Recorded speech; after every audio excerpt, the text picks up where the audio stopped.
For those of you paying attention to my brain dump video a while back, you might remember me referencing the cartoons made by the now defunct YouTube channel Rooster Teeth. More specifically, the show Camp Camp, seeing how it was footage of that I showed off. Well, Camp Camp kind of ended up being a bad example of what I was talking about there because the series is no longer free on YouTube. Whoop-de-doo. But that's just something I had to get out of the way real quick. What I'm really getting at is that, while I may have only showed off 2 short clips over the span of that whole 24-minute video, that was enough for me to think to myself, Rooster Teeth. Man, wasn't that something? What started off as a couple of guys hacking the camera in Halo became one of the biggest juggernauts of the entire YouTube space. Then, well, a lot happened. More than I can go into in this video before it goes off the rails, but long story short, they don't exactly hold that status anymore. I wouldn't say I was ever a huge Rooster Teeth fan. In fact, in their heyday, I think I only ever watched a small percentage of what they had to offer. But based on what I did see, they were truly something.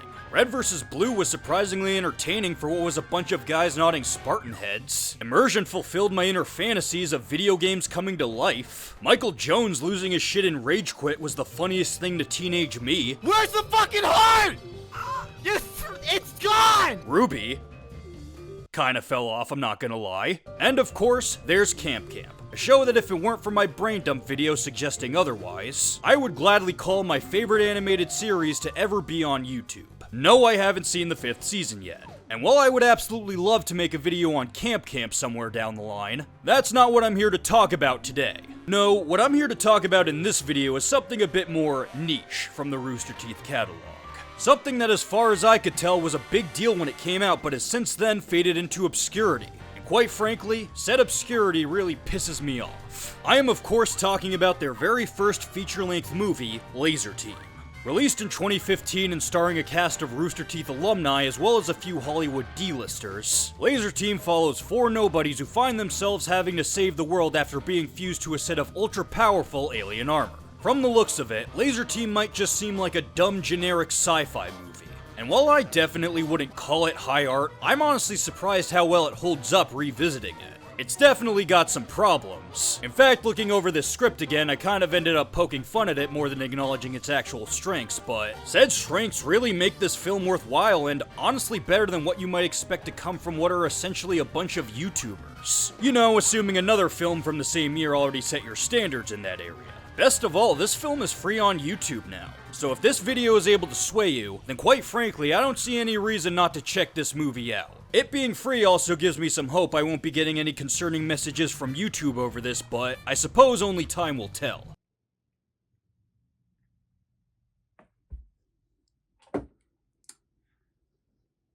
Yeah, time fucking told.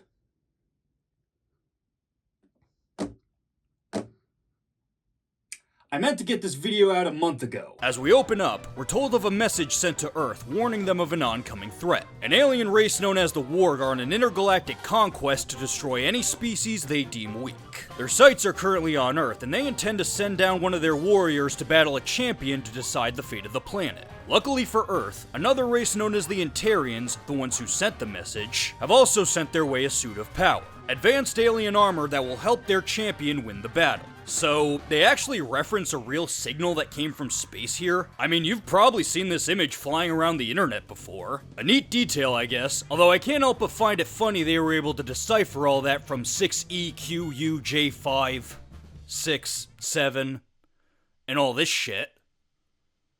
Wow, indeed. Nonetheless, they were able to figure it out, and to prepare for the oncoming battle, the military selects one boy to be raised as the champion of Earth. One who will don the suit and save the planet.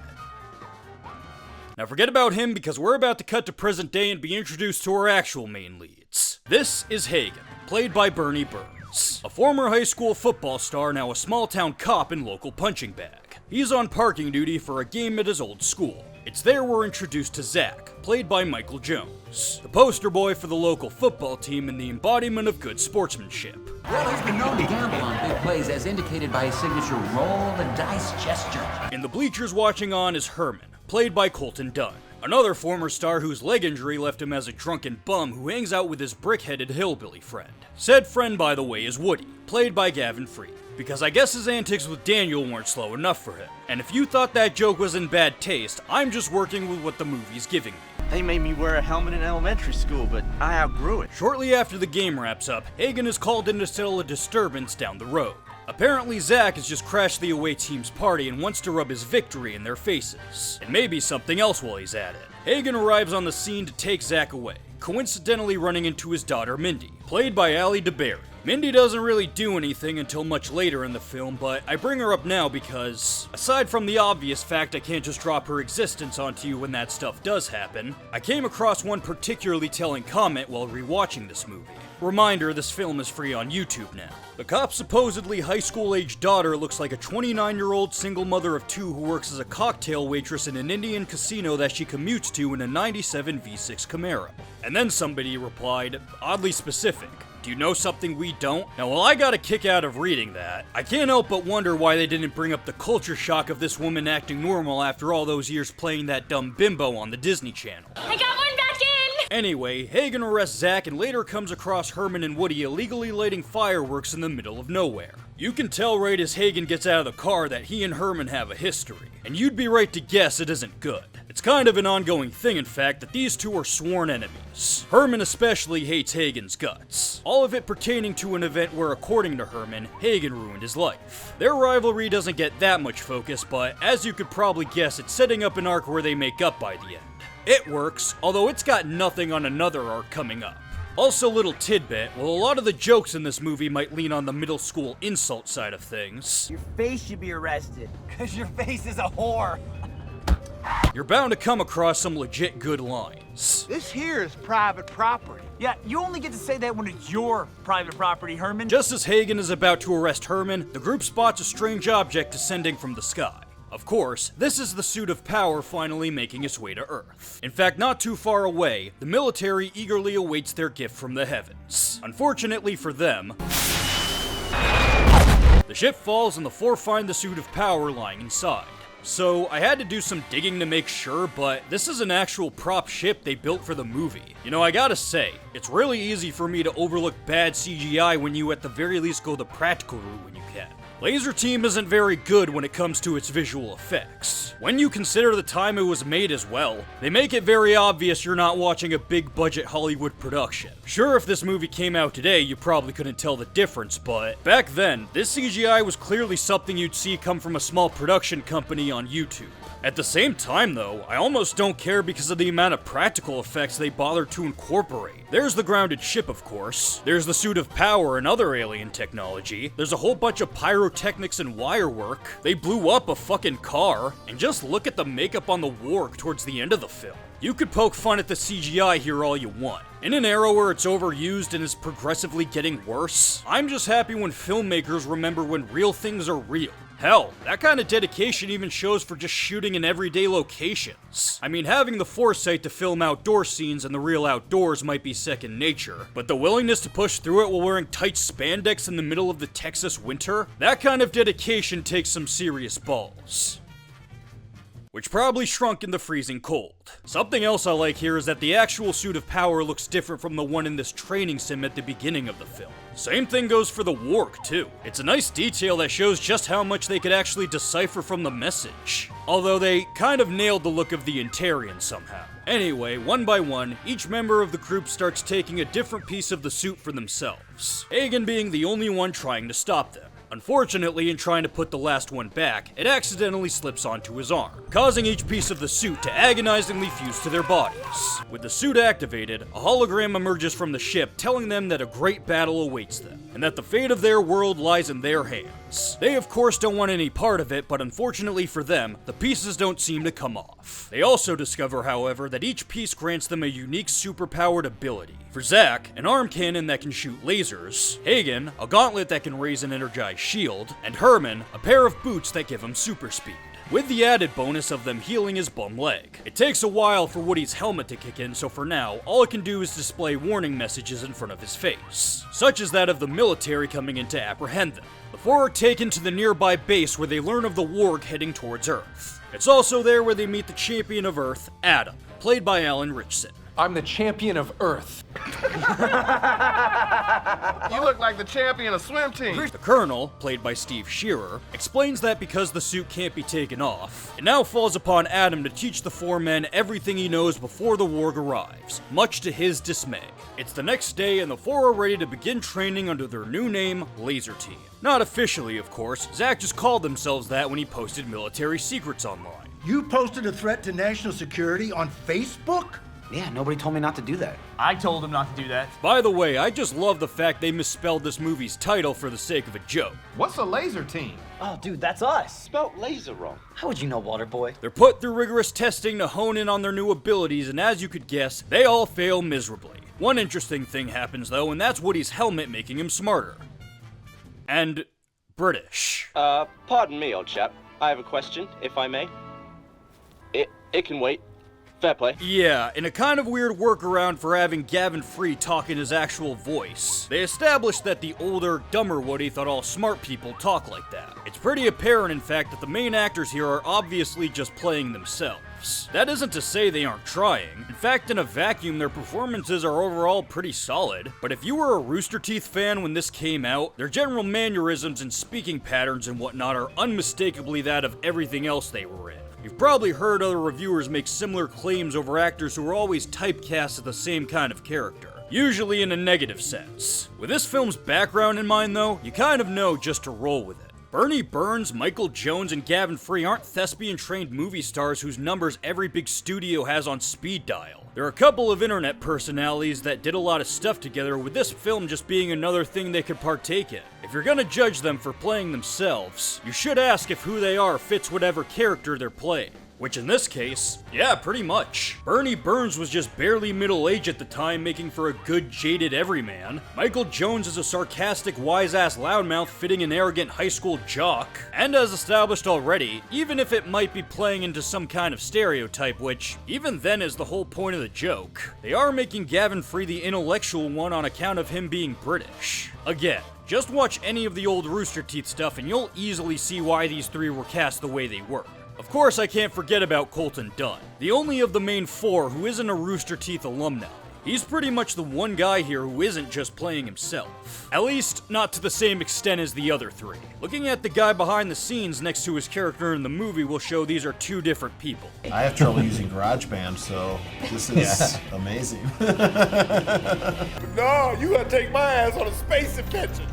Now they're gonna cut my legs off, I'll be 2 feet shorter. Anyway, after a long day of testing, the four settle down in their bunk to wallow in their shame.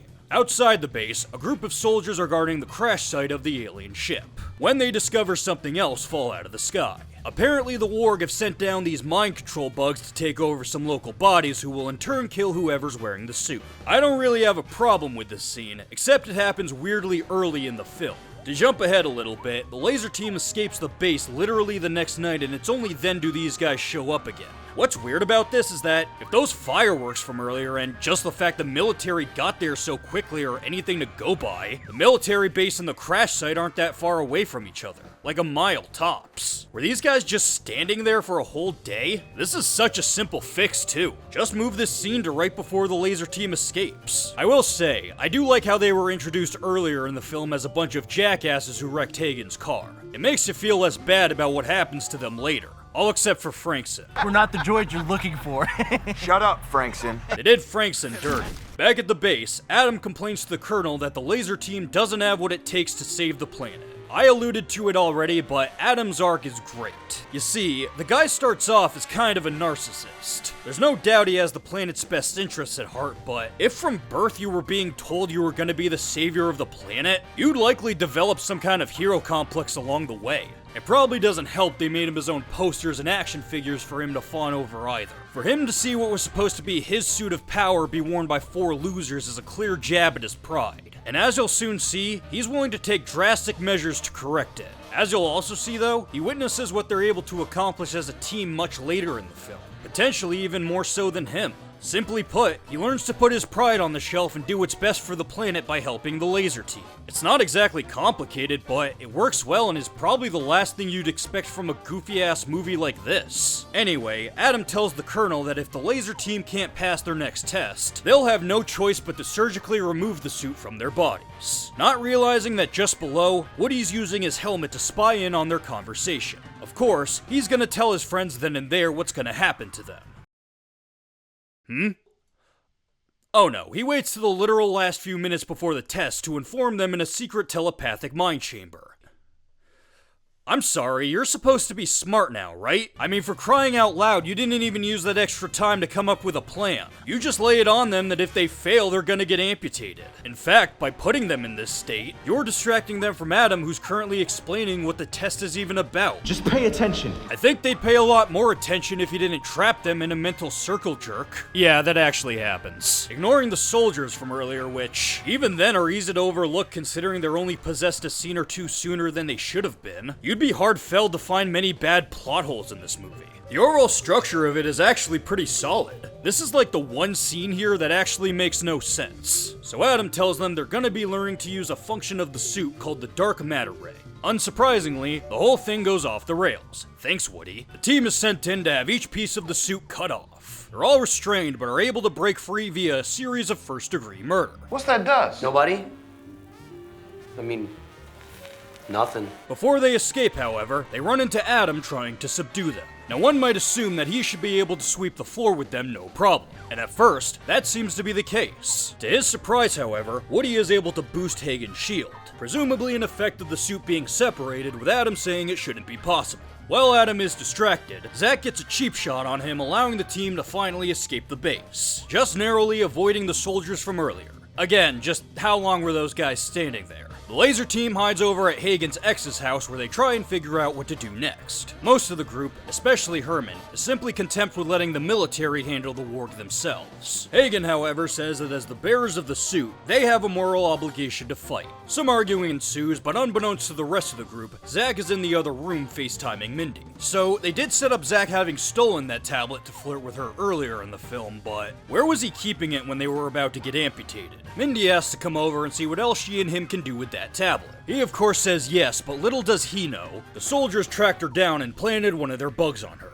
Back at the base, the general arrives to tell the colonel that with the Lazer team AWOL, the military is gonna have to resort to Plan B, nuking the alien threat. So, this is a really weird nitpick, but there's a joke towards the end of the film where Adam just casually mentions the nuke to the Lazer team not knowing they were in the dark about it. I honestly think that joke would have landed better if we the audience were also in the dark about it. It would be just as jarring for us as it is for them. The general brings it up again a few scenes afterward too, so they probably could have cut this scene out. Back at the house, Mindy arrives with food to distract the others. Food! Before dragging Zach into the other room for some of that tablet action. It's not long before she finally shows her true colors and starts attacking him, eventually throwing him through the wall, getting the others' attention. Well, that is to say, they know what's actually going on. Give it to me, Zachary, or I'll rip it off! Are you serious? They discover the alien bug planted on her back before tying her up to interrogate her. With her cover finally blown, Mindy opens up as a warg puppet, laying something peculiar down on them. It is our planet or yours, and it will be yours. What are you talking about? We don't want your planet, we just want peace. The Lugos wanted peace. Now they are nothing. Okay, so, without giving it away just yet, this film has a twist ending.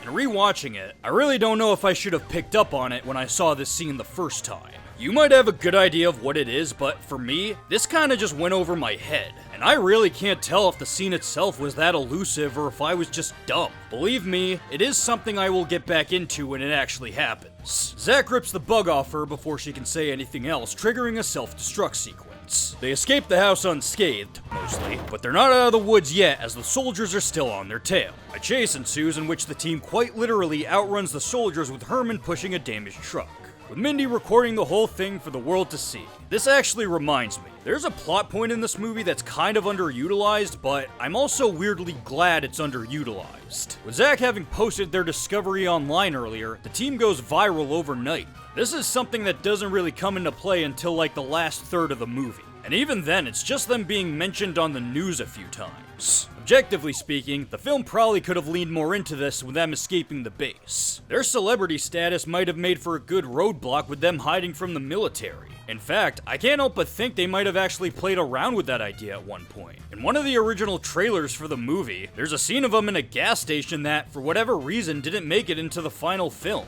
Maybe they ran into a store clerk or something who took their picture and posted it online. You wouldn't exactly want someone doing that when you're on the run. When you get down to it, this is kinda wasted potential, but ironically, it's pretty relieving they wasted it. That came out wrong. I mean, really think about it. With this film being made by a studio most recognized for their YouTube channel, even being written by and starring one of the founders of said studio, this film could have so easily leaned into lame internet humor if it went that direction. And I'm not talking about the over-the-top so bad it's good nonsense you see everywhere. I mean that hello fellow kids kind of humor. Characters dropping words like hashtag or trending or referencing dead memes. I find I have a very small funny bone for that kind of humor. Hell, even this film has a few of those quote-unquote zingers. You guys want to see a video of a guy eating a tennis shoe? And you know, to bring up the trailer again, they might have even cut a lot more of them out, to show off another little clip that didn't make it into the final product. There's a trigger in here, but it doesn't do anything.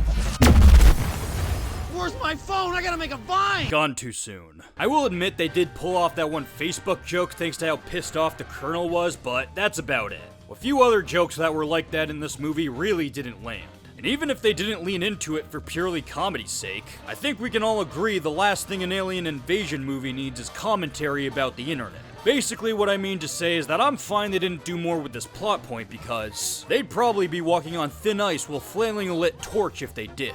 Frankly, I think they made good enough use of it without him watching the video Mindy records, something that ends up contributing to his arc.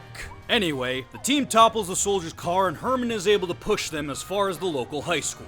Inside, Woody's helmet picks up on an alarming news broadcast. A UFO has just descended over the town and has encased the nearby football stadium in an impassable force field. The Warg have finally arrived and are calling on the champion of Earth to battle for the fate of the planet. Like before, Hagen says they have a moral obligation to stop them, only to be shot down by Herman once again. Unlike before, however, where you might have thought he was just being lazy, Herman opens up about his past as a high school football player.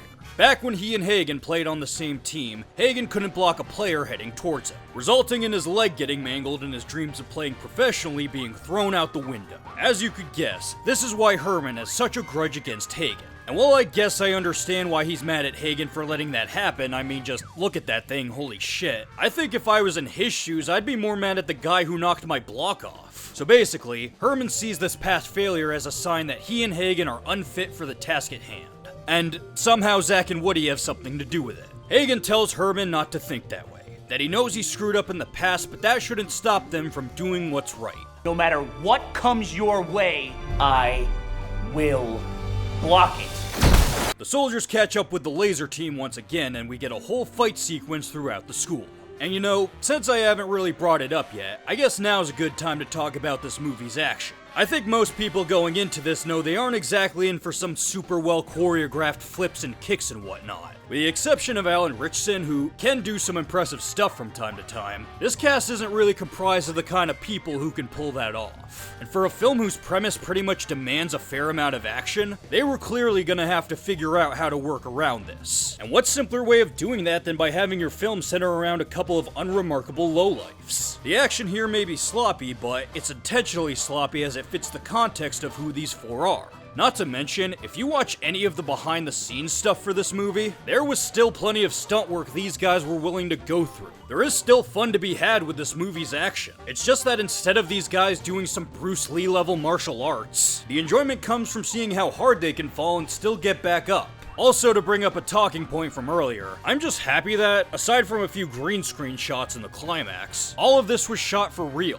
Again, in this day and age, it's just really easy to like this stuff when it's actually in front of the camera. Anyway, one by one, each member of the team axes them off before finally getting to the last one holding Mindy at gunpoint. Woody uses his telepathy powers to secretly communicate with the team, allowing them to easily outsmart him. Glad they set up he could do that ahead of time, if only it wasn't stupid as hell. The soldiers are defeated, but upon Woody detecting an incoming military, the group still sees it as best they run and hide. Once again, Hagen says they have a moral obligation to step up and do the right thing. Still, his words go unheeded, as by the time the military shows up, he's the only one left, this time willing to comply.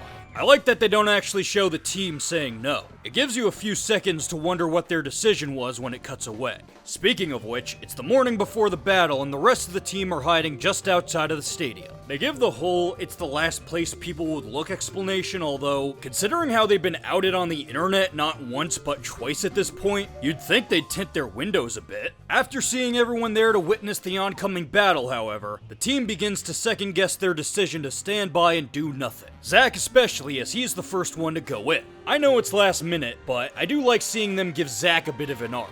It's just kinda neat seeing him taking things seriously after being an airheaded jackass the entire film. Despite his change of heart, however, a bunch of cosplayers and in-jokes are also claiming to be the champion of Earth, so the authorities have trouble believing him. He tries fighting past instead of just firing his laser into the air, proving he's the real deal, and gets arrested. Back at the base, Hagen is finally ready to let his piece of the suit be cut off. Adam, however, has other plans. As established already, he's seen what they're able to accomplish when they work together as a team, and that they just might have what it takes to save the planet after all. Okay, so I know I just went off gushing on Adam's character arc, but if I did have to criticize it a little bit, it doesn't really take that much to sway him. Before now, Adam finds out the Lazer team was able to outrun and defeat a group of alien-possessed soldiers, as well as boost one of the suit's abilities with each part separated.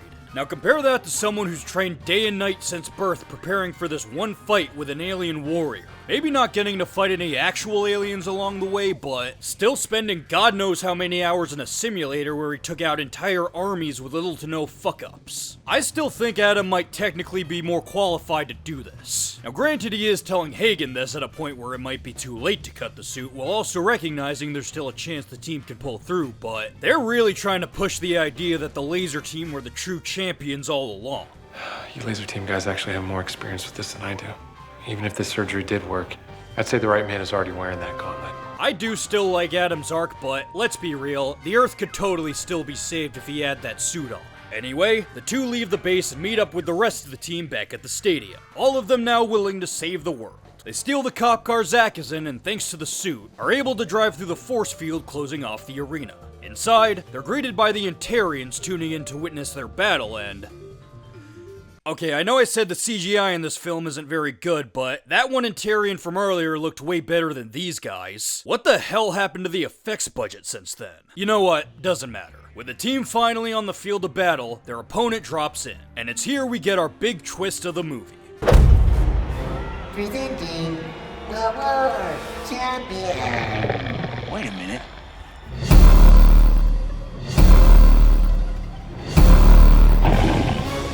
As it turns out, the supposedly peaceful Antarians are actually a galactic empire that forces other races to battle each other in gladiatorial combat, all while wearing suits of power. The Warg aren't here to destroy the Earth at all. They're here to compete and win, because if they don't, the Antarians will destroy their world. Okay, so I am still thinking on whether or not I should have seen this coming the first time, but if it is indeed that obvious, I don't think that makes it bad. I personally think it's much better to set twists up ahead of time only to accidentally give too much away, than it is to just come up with one at the last minute as an easy gotcha. What makes Lazer Team pretty interesting in this regard is that, even if that scene with Mindy made things kinda predictable, there are a few less obvious indicators throughout the film that things aren't as they seem. There's the fact the Warg insists on battling a champion as opposed to jumping to straight out planetary destruction. There's the fact that if they were the ones provoking the battle, they wouldn't have felt the need to cheat by possessing those soldiers to kill the champion ahead of time. There's the fact that that spaceship that closes off the stadium doesn't really look like it came from the Warg based on what their other technology looks like. And even the last minute fact the Ontarians would tune in to watch the battle like it was entertainment. In fact, remember that little observation I made earlier where they could only decipher so much from the message? Seeing how they had to imagine what both the suit and the Warg actually looked like? Well, it's my headcanon the Ontarians were in no way trying to hide the fact they were forcing the Earth to do this, and that their message was just misinterpreted as a friendly warning. You know, as much as I poke fun at what's seemingly a simple sci-fi romp, This movie might be smarter than I give it credit for. So the battle is on and things start out pretty good for the team. They're well coordinated, able to think under pressure, and are even able to pull off this random Pong reference that made my dad laugh when I showed him this movie. Ultimately though, the Warg proves to be too strong for them. To where Adam tells them the only way they're gonna come out on top is by using the dark matter ray. There's just one problem. Dark what? You never taught us that one! You weren't fucking listening. The only way they're gonna figure it out is if the Warg uses his first. And if he's gonna fire it, someone's gonna have to be the bait. I think you know where this is going.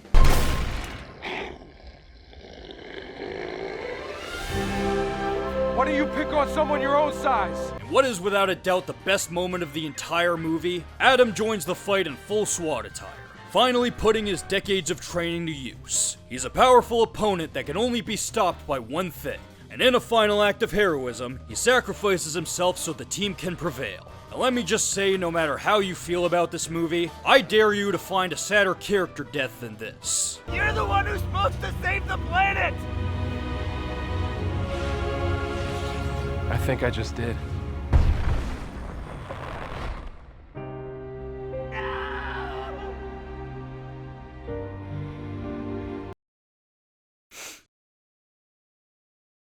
I'm not crying, you're crying. So with his sacrifice, Woody was able to scan the ray, allowing the team to pull it off themselves. The battle is neck and neck as both sides charge their weapons. Their two rays collide and the laser team is launched out of the arena. It's not made totally clear whether it's an effect of the suit being separated or just something that happens when these two high-powered lasers fuse together, but as soon as the team is launched away, a vortex forms sucking in the Warg, the alien ship, and the massless Antarian holograms, somehow.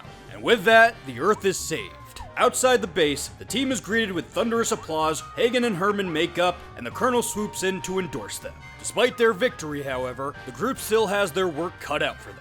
As the Colonel explains, it's time for the Laser team to take the next step for mankind. Laser team is going to space. What the? Can't wait. And that, ladies and gentlemen, is Laser Team. And as much as I poke fun at it, I honestly really like it. Not even in an ironic way, believe it or not.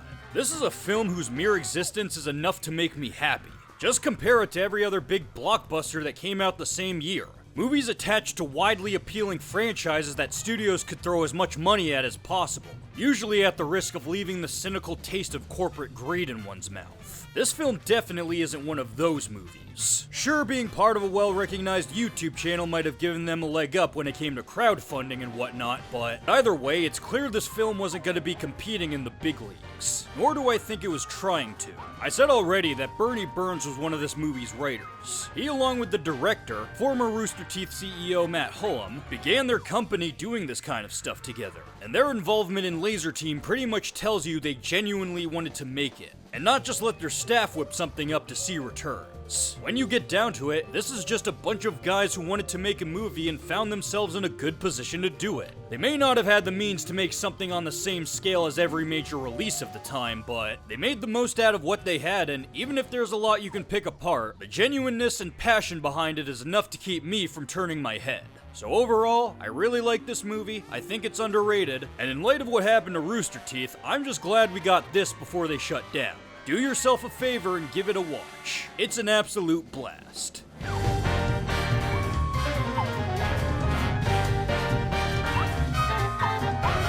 Hey guys, thanks for watching. As you might have noticed, my channel's nearing 500 subs and I want to see if we can't reach that number by the end of the month. So please, if you enjoyed the video, subscribe, leave a like, check out the channel and share it with your friends. Thanks for watching and have a great day. Take care.